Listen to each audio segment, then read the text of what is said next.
This is what they gave me. They said, Chaplain, whenever you see a crack come in the derivative market, you will know that every piece of paper that you've got to get out of immediately. Every piece. Whether it be a 401k, an IRA, a mutual fund, I don't care what it is, a retirement fund, you won't be able to depend on. The paper you've got in the bank, you won't be able to depend on. The Federal Reserve note is going to collapse. I did not say that the Federal Reserve note would be done away with. What they said to me was that by the end of 2012, the dollar will be dead. They did not say it would be non-existent. They said it would have lost so much of its purchasing power, you will have trouble buying at the grocery store what you're going to need.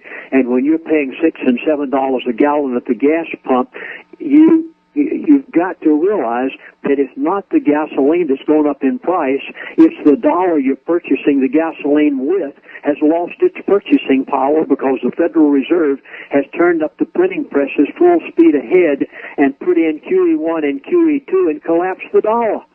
And it's all done intentionally. Now, this is going to bring about the way that you will know before it happens is a crack in the derivative market. How would you know? You'll know it by three things. Number one, and they said to me, Chaplain, you're going to have to really do a crash course on derivatives. They said, number one, currency wars. I said, what do you mean? They said, whenever you see currency wars begin, you know that you're getting close to the time that the derivative market is going to crash. Now, you're going to have to do your homework. Write down April the 14th, 2012. On April the 14th of 2012, China did something that the average person did not pick up on it. I would not either if I had not been told it. I was dumbfounded when I saw it. China on that date said, we are going to allow our currency to float, the yuan. We're going to allow it to float from 0.5 to 1% against the American dollar. To the average American, didn't mean a thing. To me, it literally scared me beyond words. Do you realize that if China allowed their yuan to float to 1% against the American dollar instead of 0.5% where it is today, which of course would be double, 0.5 and 1 is a doubling of that 0.5, did you realize that every product on the shelves in Walmart and Safeway would double in price? And they could do it. And this is what is known as a currency war. And what they did on April the 14th was to threaten the United States of America and the American dollar exactly as the elite had told me they were going to do it when they got ready to. And it is known as a currency war. The second indication of this, and you're going to have to go back and look this up for yourself again, April the 11th, 2012. The president of Brazil came to the United States of America and met with our president, Dilma Rousseff. And when she met with the president, she said, you need to go back and look up, probably somewhere on the internet. You can look up what she said. She said, Mr. President, don't you dare bring in QE3. Don't you do it. She said, we, of Brazil and other countries, we do not have a Federal Reserve. We can't back our currency like you're doing the American dollar. You bring in Q. Folks, do you wonder why the Federal Reserve, they are desperate.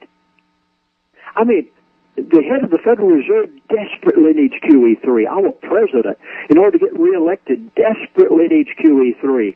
At this summit they had just the other day, he did not announce QE3. Why? He's scared literally out of his pants.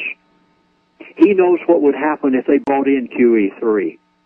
They would start a currency war of currency wars, and Mrs. Dilma Rousseff of Brazil said, you bring in QE3, and we will have to resort to a currency war. And Federal Reserve is scared to death to do it. Many folks forget the general end of the British Empire, its global reign, is oftentimes attributed to the Suez Canal War with Egypt. Folks forget that the reason why Great Britain and France backed down against Egypt at the time was because the U.S. owned practically all of London's debt. We played the debt card in essentially a currency war, and we said, that's fine if you want to go attack Egypt over the Suez Suez Canal, that's fine. We'll dump your debt on the market and it'll crush your currency. The parallel scenario where China, if they get upset with us because we go to QE3, which is inevitable, I believe, at this point,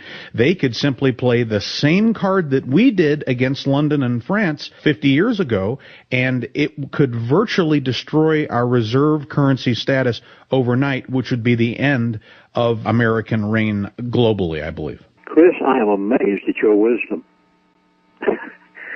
I'm hearing things from you that I heard from them. Okay, very quickly write down the second and third item. The crack in the derivative market will be known because the trade wars began.